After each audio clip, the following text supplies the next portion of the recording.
That is a Canadian band, the Weaker Thans, helping us here kick off Curling Day in Canada. Mac the Moose. You know, we are in Moose Jaw since 1982, the sixth time the Scotties in Saskatchewan, the second time for Moose Jaw. We were here back in 2015. Jennifer Jones won the Scotties that year, and in 2020, she has a chance once again. Mosaic Place, all the action this week. We're so glad you're watching our coverage here on TSN. It is Curling Day in Canada for the second consecutive year. I got my wingman back. Bob Weeks is back again. Bob, I'm so excited for this day. You and I both love curling. We do curl. We're not very good at it, but that's okay. It's all part of being Canadian and loving this day and this sport. We have the Brier tankard at a special community. Lindsay Hamilton is standing by with four-time Brier champion David Nedwin. What are you looking forward to in this show? We have an absolutely packed show, and there's a great interview coming up a little bit later on. Very powerful interview with John Epping. I'm certainly looking forward to that. Also, the human curling with our TSN football panel. That's one you'll have to kind of watch to understand, I think. That could actually get ugly real quick. By the way, we're trending, not us, but Curling Day in Canada is trending. And what a start to Curling Day in Canada, because we had the 3-4 page playoff game, and this was an outstanding game. You have three-time Scotties champion Rachel Homan taking on Krista McCarville and Thunder Bay out of Northern Ontario. And Thunder Bay, of course, the Scotties there next year, so you know this means so much to her. She lost the Scotties final before. She's trying to get back to a final. Go to the sixth end, tied up at 2, and this is a well-played end for Krista. This is a really great shot for this is sort of a part-time curling team playing like full-time pros here. As she draws in, and that was a critical deuce, and it's tough to score 2 against this team, Ontario side. They're up 4-2. So Ontario gets a deuce in 7, they force an 8, but in 9, what a shot. This was brilliant, Bob. You just cannot leave Rachel Homan any kind of opening, and this is a perfect example of that. The game-changing shot right there. That was vintage. The run back, not 1, not 2. How about scoring 3? Emma Miskew, she had a fantastic game as well for Ontario. And as we go to the 10th end, Northern Ontario needs the deuce to go to extras. This is a tough shot. Double raise, double takeout.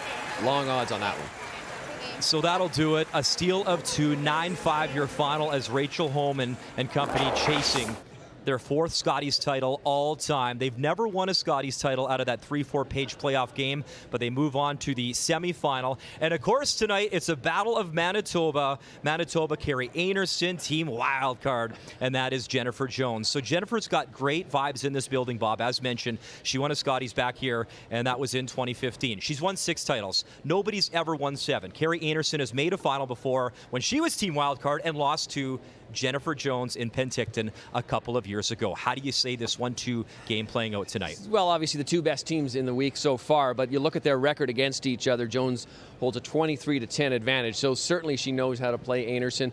She said, Jennifer Jones told me earlier this week, she said, I really am in love with this ice. And when she is in love with the ice, boy, watch out, because that means she is going to be full of confidence, be able to make any shot. The Einarson team, though, very young, but still very aggressive and very complete through the lineup. I look for them to give them a really good game. This could go either way. Great experience. Remember, Val Sweeting, as a skip, lost back-to-back Scotties titles. Now this Einarson team, 4 former skips and all playing together, they've gelled really nice. So that brings us to that 1-2 page playoff game tonight. That, of course, goes on TSN. We look forward to that one as Vic, Cheryl, Russ, they got you covered.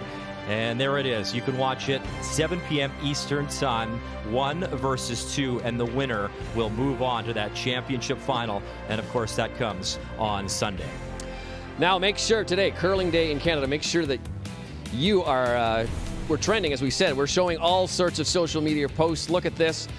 Send us yours. We'll try to get it on throughout the show. The hashtag Curling Day in Canada trending right now. Let's add to that. Look at these smiling faces out there. Now, it is Curling Day in Canada. If you don't know everything about curling, Bob's got you covered with some curling dictionary. It's a game that starts with an end, in which players throw rocks at houses while brushing pebbles on a sheet, as someone at the other end yells, "Hurry hard!" Hard! Confusing? Well, perhaps, but only if you don't understand the lexicon of curling. You see, curling is a sport that seems to have its own language. For instance, an end is like an inning in baseball. There are usually 8 or 10 ends in a game. That big bullseye, well, that's the house. And the 40 pounds of granite sliding down the ice can be called a rock or a stone. It travels along on the ice surface that's called a sheet. And that ice has little droplets of frozen water on it called pebble, on which the rock rides. If the stone goes too far, it's heavy. Not far enough, it's light. To be in play, that rock has to get over the hog line, which is not to be confused with the tee line, the back line, or the sideline. And curling shots have lots of different names too. There are the basics, the takeout, and the draw. But there are lots of subsets such as the double takeout, the raise takeout, the hit and roll, the peel, and even the quadruple raise double takeout. How the terms got their names is a story in itself. Curling isn't called curling because the stones bend or curl as they travel down the ice. Its name comes from the sound the stones made as they slid over the outdoor locks and ponds in which the game was first played. And when they yell "hurry hard," which is meant as a call for sweeping, well, you can thank Russ Howard for that one. Hurry hard! Everybody back in the day yelled sweep. I'd yell sweep, and they'd think it was the guy in the other sheet. So a rock came down one time, and it was going to wreck in the garden. I couldn't get them to sweep, and I finally, just out of desperation, went, hurry, hurry. And from that moment, Hurry Hard joined the lexicon of curling. Hard! Hard! Hard! Hard! Words, terms, phrases. Keep watching, and pretty soon you'll be curling lingual.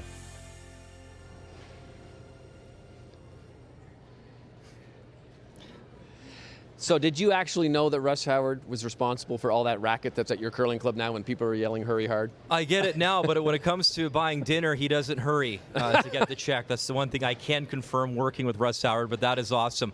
We're just getting started here on Curling Day in Canada. Lots more to come throughout the show, including a contest where you could log on and try to decide if you were going to go and have the Brier Tankard come to your community. So we had the votes. We had to decide we could only pick one community. And the Brier Tankard, after the voting, goes to one of the wonders of the world, an iconic place in Canada, and the story of perseverance to get to the Special Olympics Canada Winter Games. I would make it to the Brier.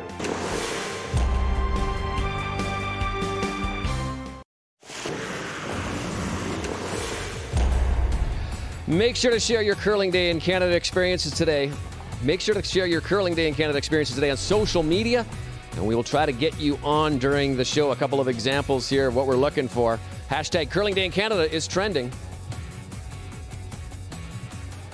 Fans right across the country as well getting involved online on curlingdayincanada.ca and telling their curling stories, Bob. Yeah, lots of very creative entries from individuals and curling clubs. We had multiple generations of the same family curling together. We had outdoor curling. We had wedding proposals. So much creativity going into those entries, all in hopes of winning some prizes. And we had to pick just one, and the winner gets a date with the Brier Tankard and with our Lindsay Hamilton. Thank you, and we're better to celebrate Curling Day in Canada than in front of one of Canada's most iconic landmarks, Niagara Falls. We received hundreds of submissions from curling clubs across the country, and the entry that really stood out this year was from the Niagara Falls Curling Club.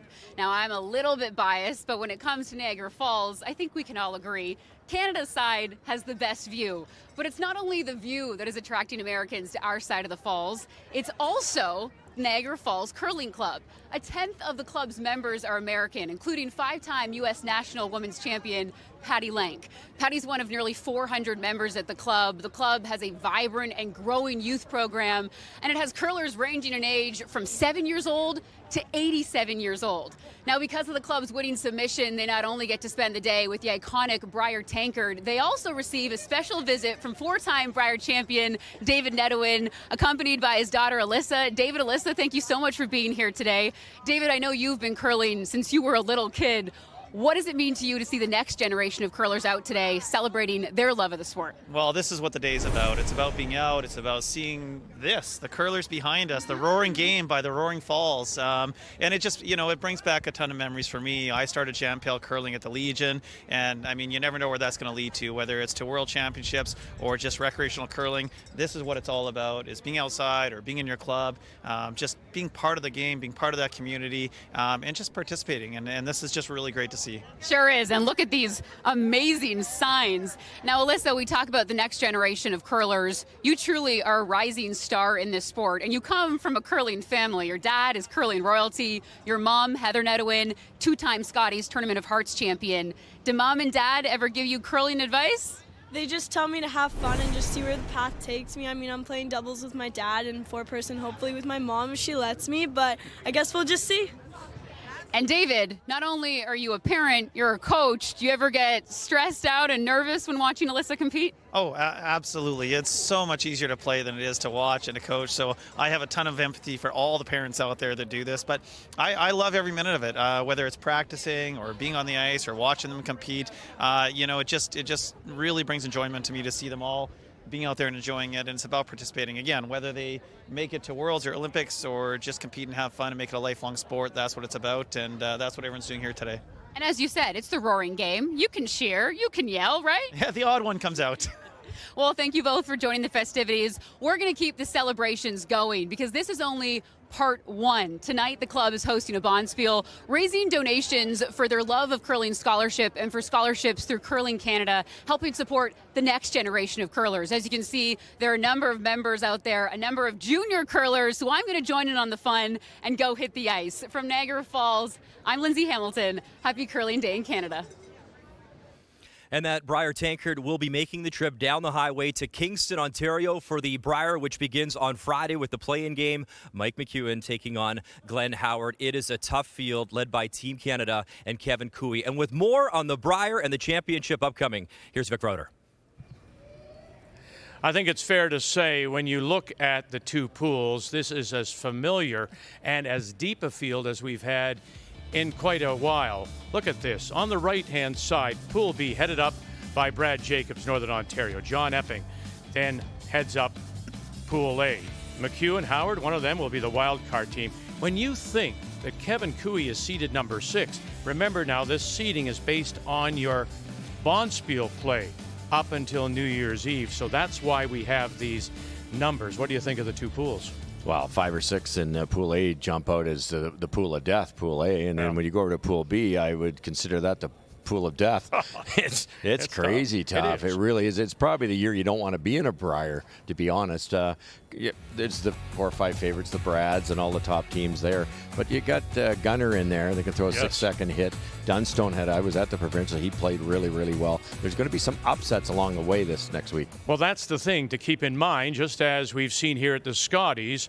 After that 7-game, very intense round robin, just the top 4 teams will advance to the championship pool. So we could have some of those familiar names not make it. Exactly. In this type of field, it could be a challenge for those top teams to even make it through to that challenge round. And if they do, they could be going in with 2 losses and 3 losses. It's going to take a lot of grit and resilience to get through that, and then think you still have a chance when you get to that championship tough round. Yeah, so it all starts, of course, next Friday with the wild card game, McEwen against Howard, when we join you with the Tim Hortons Brier from Kingston.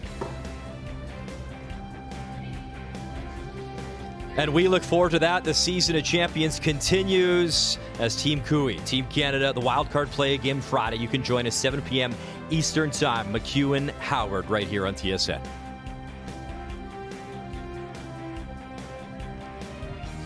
And speaking of the Brier, coming up, a sit-down with John Epping, who will be representing Ontario. John discusses his experiences in openly gay curling and the response from the curling community. Right there, it's worth it.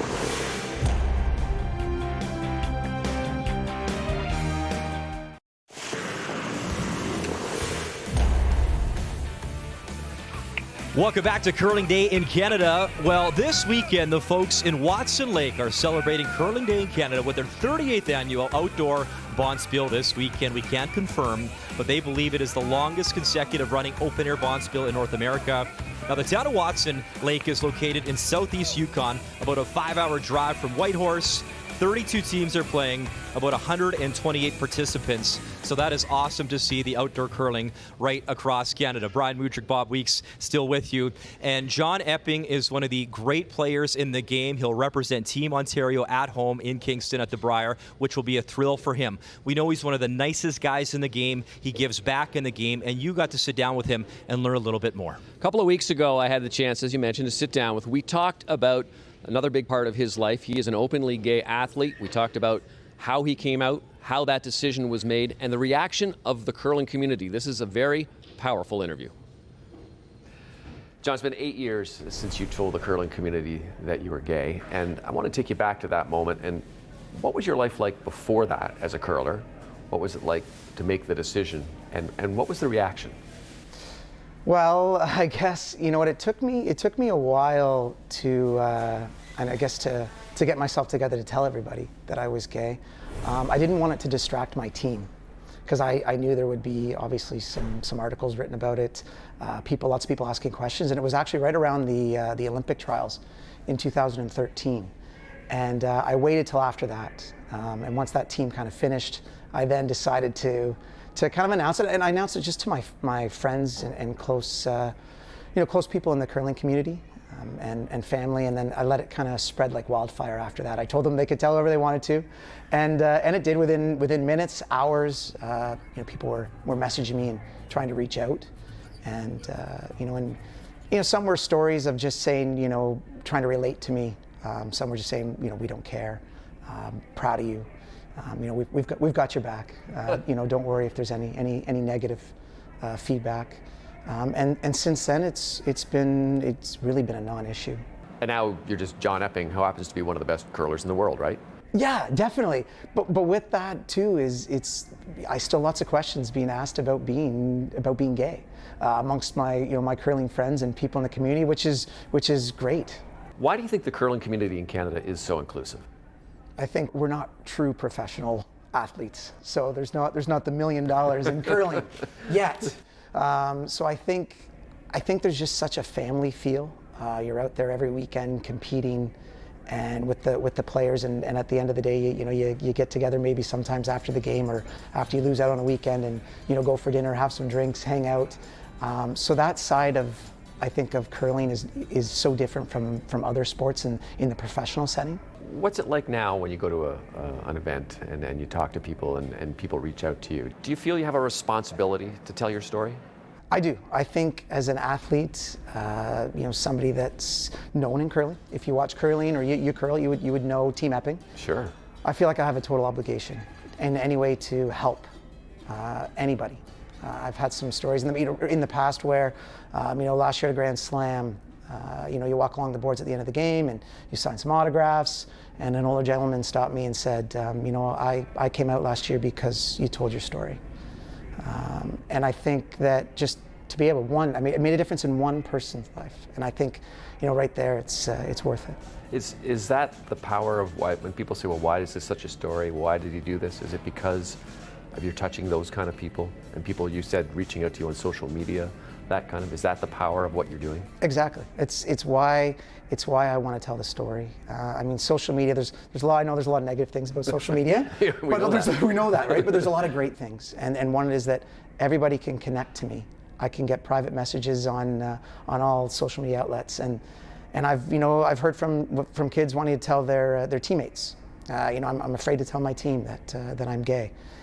Or just telling family members, and to be able to influence or talk to them or offer them where to go for support.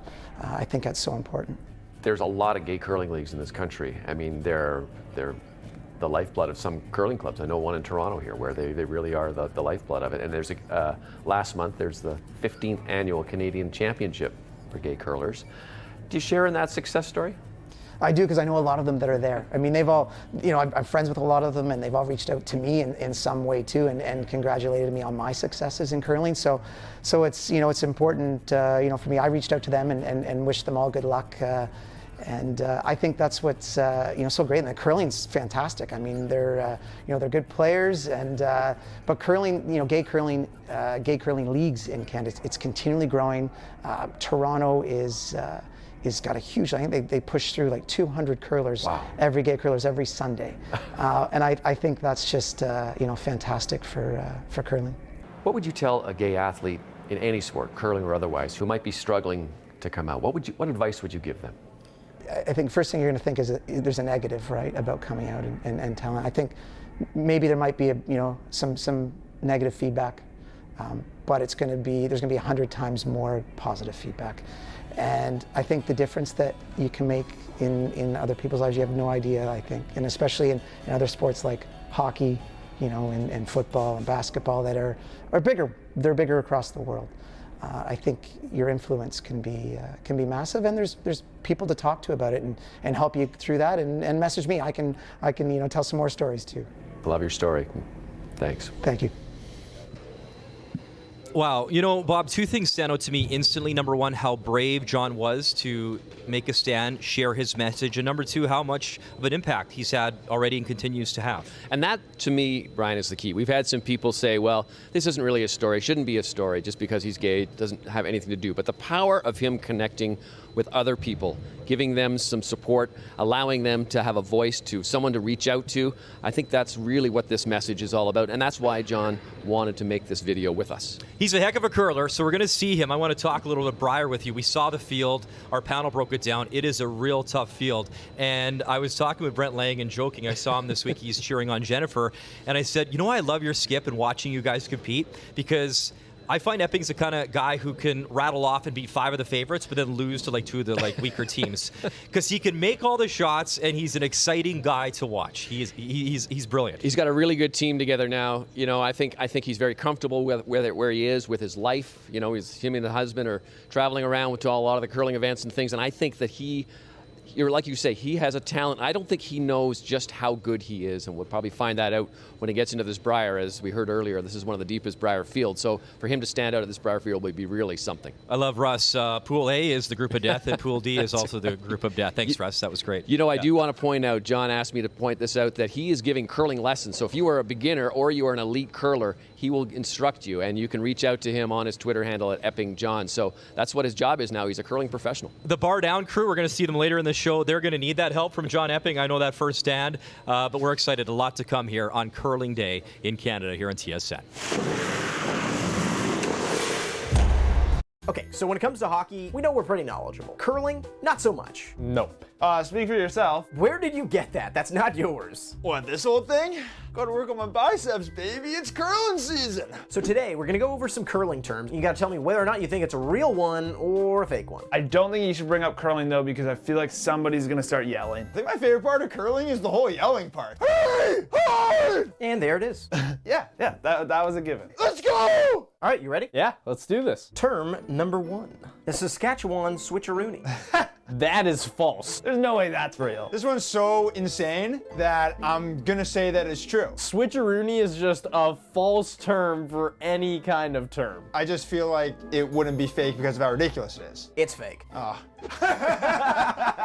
The Manitoba Tuck. Oh, that's definitely true. Definitely sounds real. Almost positive this one's true. Manitoba seems like a prime curling destination. I've heard my friends who curl use that term once or twice. A worldie. Excuse me? A worldie. A worldie.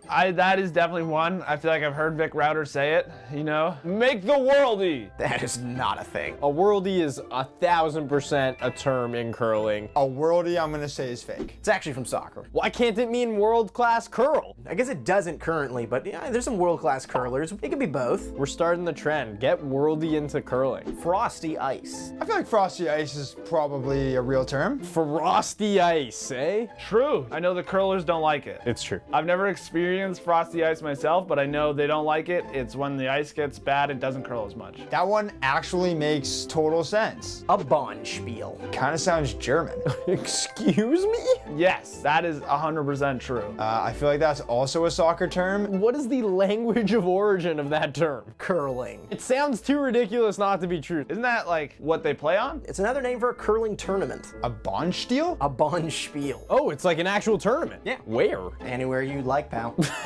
Are we gonna find you at a couple Bonspiels in the peg? Do I get the hammer to start? Now that we know the terms, maybe we should go actually play a game. And also so you can go return that from wherever you got that. I'm a curler. Wouldn't be a Bonspiel without you. Oh, Bonspiel, baby. I don't know why, but you know what I think about when I see that? I think of John Hamm and being Canadian, and we got a moose jaw and a yellow knife. One thing they should have had, though, in there is now the Weagle. I think it's pretty cool that Lisa Weagle has her own shot, the tick shot. But I'm glad they have the terminology down because the actual game isn't that easy. Well, let's not go too fast on that one. They have just released, actually, to their YouTube channel, some instructional video about curling. It's a little different, but you can learn something. Let's have a look. Curling, it's the name of the game because when you throw the rock and you get the spin on it, it curls. You add a little English to it. What's that mean?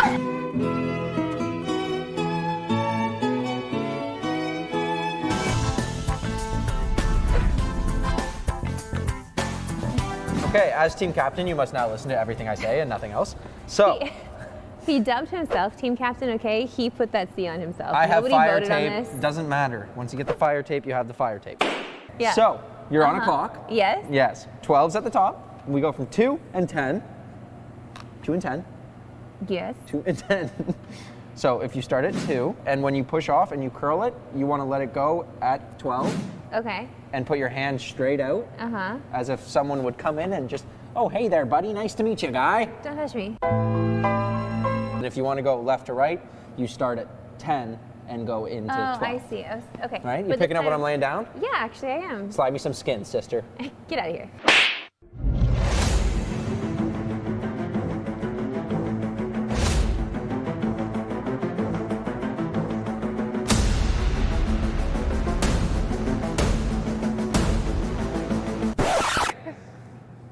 I did it.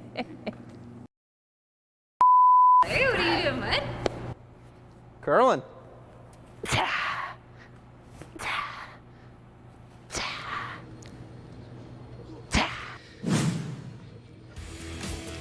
Well, listen, Ron Burgundy made his first shot. I know that for sure. Well, the hit, draw, tap program continues to go across Canada, modeled after the NFL's punt, kick, pass, or the Masters golf, drive, chip, and putt. HDT is a youth skills competition where kids age 6 to 13 compete as individuals grouped into 3 different age categories. They perform different shots, a hit, a draw, and a tap. You can go to drawtap.ca for more information. Meantime, the Special Olympics Canada Winter Games get going in Ontario in Thunder Bay. That starts next week. So the Special Olympics Canada Games, they take place every 2 years that alternate between the summer and the Winter Olympic Games. And hundreds of athletes with an intellectual disability have been training hard from right across the country to go out and represent their province or their territory. Nearly 900 athletes competing and nearly 90 curlers as well. And we hear one incredible story. Try to get your weight, so I draw. Draw? Yeah. Right here? Adam Vriesendorp is the skip of Special Olympics Team New Brunswick. Yeah. Hi. The 22-year-old with autism lives and breathes curling. Yeah. Here 70, 60, 70 hours a week, right? We had to rent a room for him sometimes upstairs. 60, 70 hours. Yeah, that's what we used to hang around here after school for spares in the night leagues and stuff like that, so, yeah. What days? Every day, Monday to Yeah, Friday. Monday to Friday, yeah. And then whatever he did with junior competitive too as well. But he started out with Special Olympics. Special Olympics gave him that opportunity to excel. But it's been a long road for Adam to compete at the Special Olympics Canada Winter Games. He was forced to withdraw in the previous games in 2016, preparing for surgery to remove 40% of his lung after a benign tumor was causing an infection. You hurt. I'm in pain for a while. But I have to recover from it for 3 months. And how do you feel since the surgery? You feel better? Yeah, better. Oh yeah. Much more stronger. And while Adam was recovering, so was his brother Brendan, a 24-year-old speed skater who also has autism. After competing in 2016, Brendan was diagnosed with cancer and underwent a year of chemotherapy. Now 3 years cancer-free, he's also competing next week in Thunder Bay. Both brothers are stronger than ever and looking forward to the experience. Meet lots of new people and having fun is the main thing of curling. What do you feel your chances are in Thunder Bay? try to win gold. What would winning a gold medal at the Nationals mean for you? Like, how would that make you feel? Great in my heart. While Adam has golden aspirations at the Winter Games, he has an even bigger dream. I want to make it to the Brier. And maybe one day hoist the tankard, accomplishing what Adam considers the best part of curling. To win everything.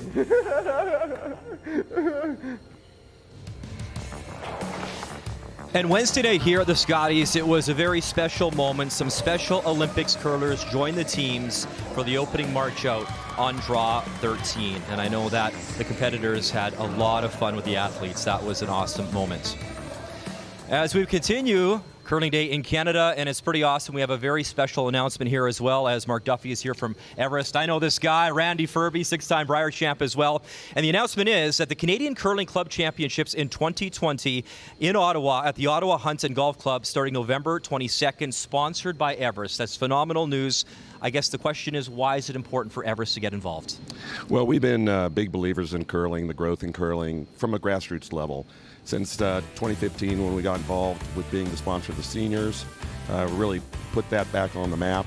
And we think that this particular championship is perfect for us because we want to bring it back and really build it into something over a number of years. And Mark, I know you've had Randy Furby involved with Everest for a number of years. Randy, in your eyes, why is this important at this level, this event in the nation's capital? Well, this kind of reminds me of where curling used to be about 30 years ago, where we had to start at the club level. And we kind of want to bring that back. We want to get more players involved at the club level. We want to bring it to a high elevation, make it a very, very important championship, like what the Brier was like 30, 40 years ago. You were a legend on the men's side, 6-time Brier champion, Randy. I loved watching you, the Fab Furby 4. I tease him. He's best known for his silver medal in 2004 in Saskatoon. I digress. I know. Or better known for being Dave Nedwin's teammate, too. Silver's not bad, though. Yeah, silver's good. You didn't lose. Bad. Exactly. All joking aside, Randy, you're an icon in the sport. A lot of young guys grew up watching you, idolized you, wanted to be you.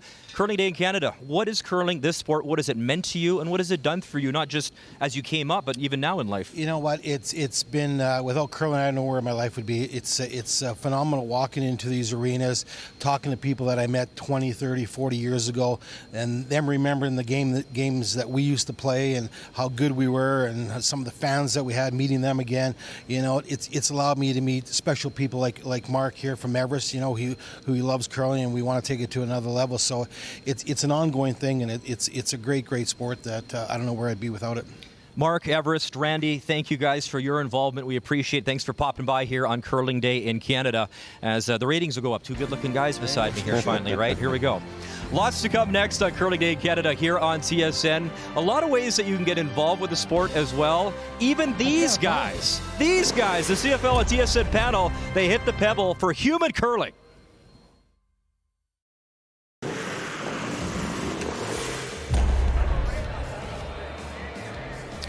Now, right now, the Capital Winter Curling Club in Fredericton is celebrating Curling Day in Canada by hosting the Jake Thomas Celebrity Curling Classic.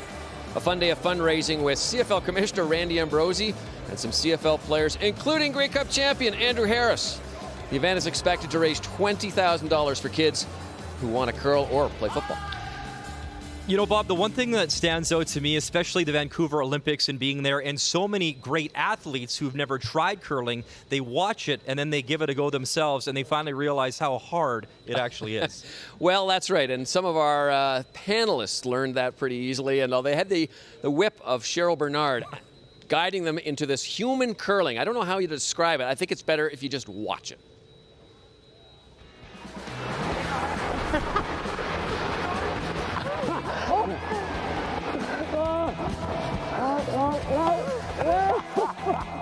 Oh, I'm going too fast. I'm going too fast. A little overzealous there. Sorry. Go, go, go, go, go, go, go. Yeah, come on, Ron. Oh!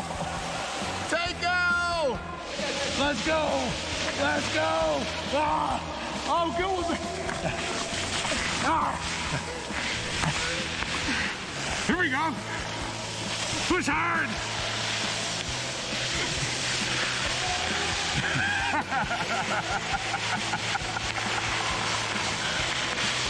Oh, he's gonna save.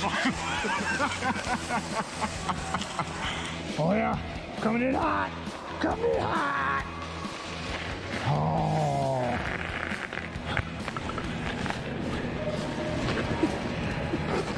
That's kind of fun.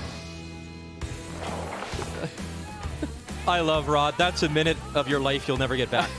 Meantime, the Bruins tried their hand on the Pebble during their current 4-game road trip to Western Canada, while the Devils also transformed the Prudential Center ice to a curling rink for their Sweep the Deck gala. I hope they pebbled. I mean, the hockey ice won't work for curling. I'm assuming they figured it out. Here comes PK Subban. To all my Canadians back home, I'm in Jersey, and I still got the maple syrup. Attaboy. There you go. Oh, I like it. Hard! Easy, easy, easy!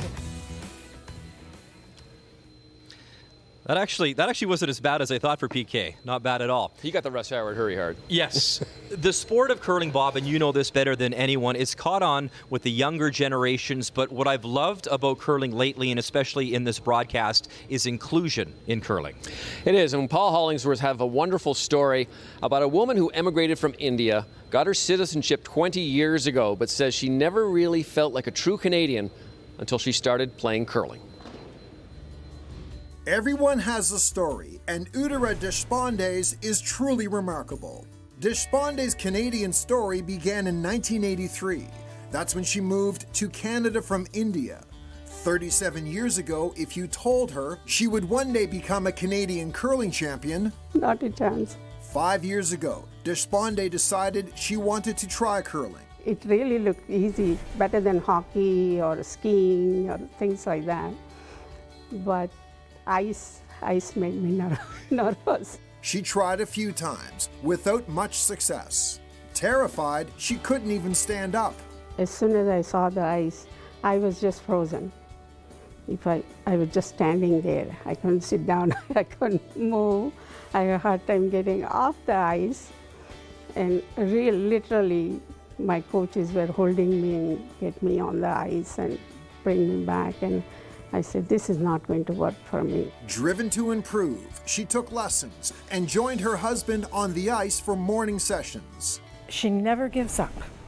Never gives up. She practices, practices, practices. She always wants to improve. A pivotal moment was switching to stick curling.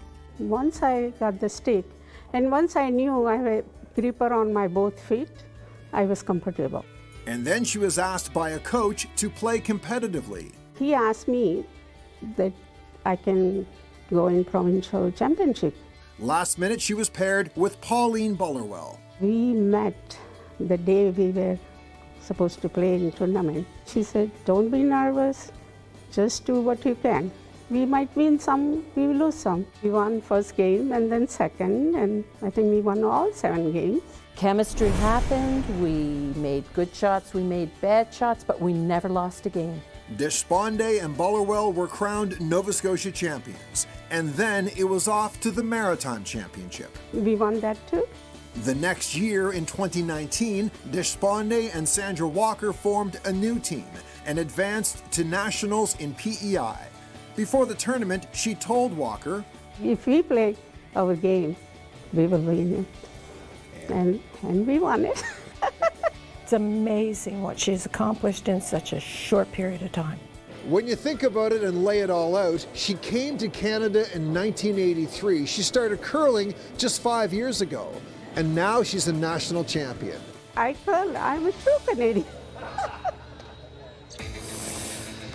What a remarkable journey.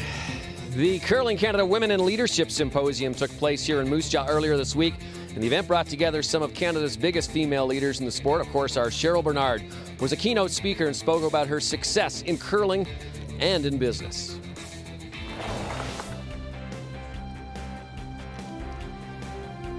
As Curling Day Canada continues, we look back at the best curling moments ever on TSN, and Vic Rauter is standing by with a major announcement. Count them up. 1, 2, 3, 4.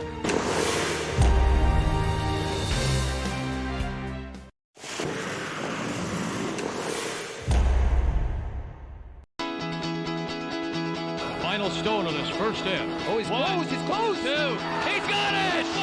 Needs the pin. Has he got it? Yes. Really hard. Run it back. Jump it across. Get it. Oh, goodness. Dreams do come true for Cyril Bernard. We'll be seeing him in Vancouver. Have they got the button? Alberta's got the button to win a 3rd straight Canadian women's curling title. Touch inside. Coming off his own. And he'll get it. Dunstan and Manitoba. Push it hard. Stay right there. I'm the Veronica. You are. It's Jennifer Jones' moment. Touch it.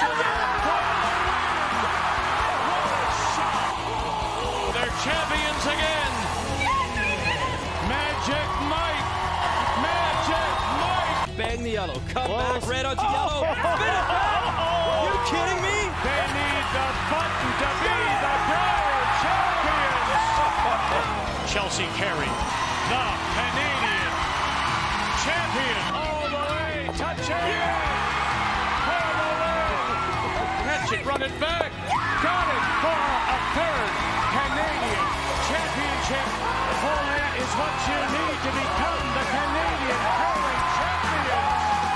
The world champions are now Olympians. To the 4, to the 4, and far enough. And it's a win for the record books for Jennifer Jones. Bang it, run it across. They're going to touch it far enough. And they did it for 4 championships. Kevin Kelly.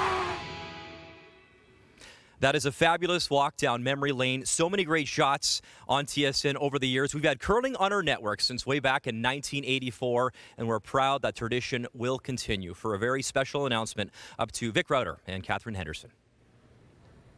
Catherine, it's so nice to see you again. I feel a little bit like I'm a youngster again, and my parents had that gift up on the shelf in the closet, and they said, don't open it. It's going to be a big day in a couple of weeks. So let's open that gift now and tell me what it's all about. Okay, let's open the gift. Okay. Vic, I want to talk to you today and tell everybody that we are renewing our partnership with TSN, RDS, and Curling Canada for another 8 years. Wow, that's great. Much better than socks. So thank you very much. I have to tell you, we are all thrilled with that. And the reason is, TSN went on the air in 1984, and from that very first year, except for one, curling has been part of our broadcast family. So to be with you and Season of Champions for another 8 years is really a thrill. It's a thrill for us too, Vic. There's many of our people who have been working with you for that length of time, and they are just as excited as everyone else on the set is right now. Curling Day, of course, in Canada, and what better way to celebrate it than a couple of gold medals at the World Juniors in Russia. Congratulations to those two teams. Yeah, congratulations to them as well. I want to point out they really are a part of, they're the end result of a really great system that starts when a child first walks onto the ice. If they have podium dreams, I mean, we can pull them through to there.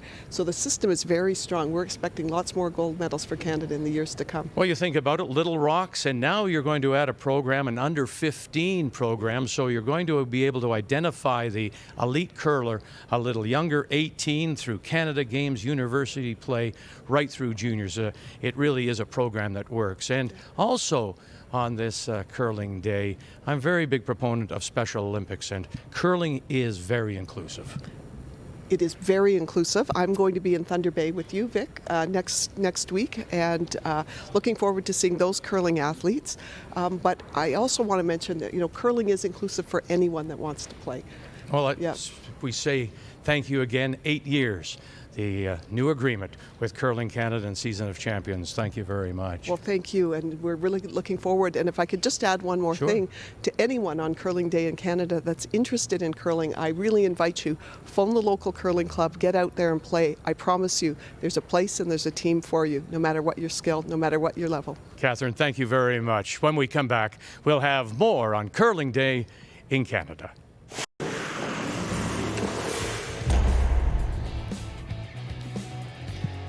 You've still got lots of time. Make sure to join the fun on social media. Share your Curling Day in Canada experiences. You got all day The hashtag Curling Day in Canada is now trending, so get involved and join in the celebration yourself.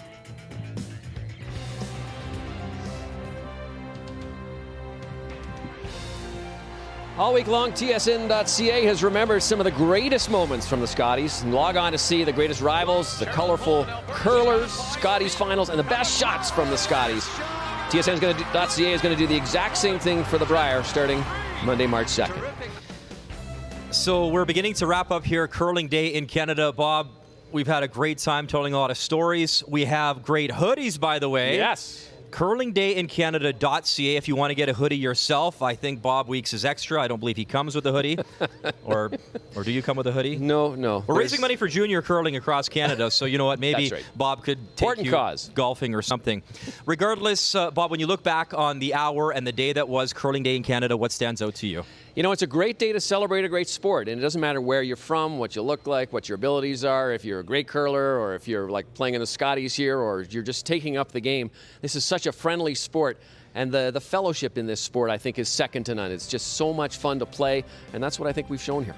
On a very selfish note, very exciting that TSN curling 8 more years with Curling Canada. That is awesome news. And we got some big curling to come this weekend, of course. Rachel Holman, Team Ontario, winning that 3-4 page playoff game. Tonight, it's the 1-2 page playoff game. Team Wildcard, Jennifer Jones, Carrie Anderson, Team Manitoba. You want to check that out on Curling Day in Canada. Thanks for joining us from coast to coast and watching curling right here on TSN.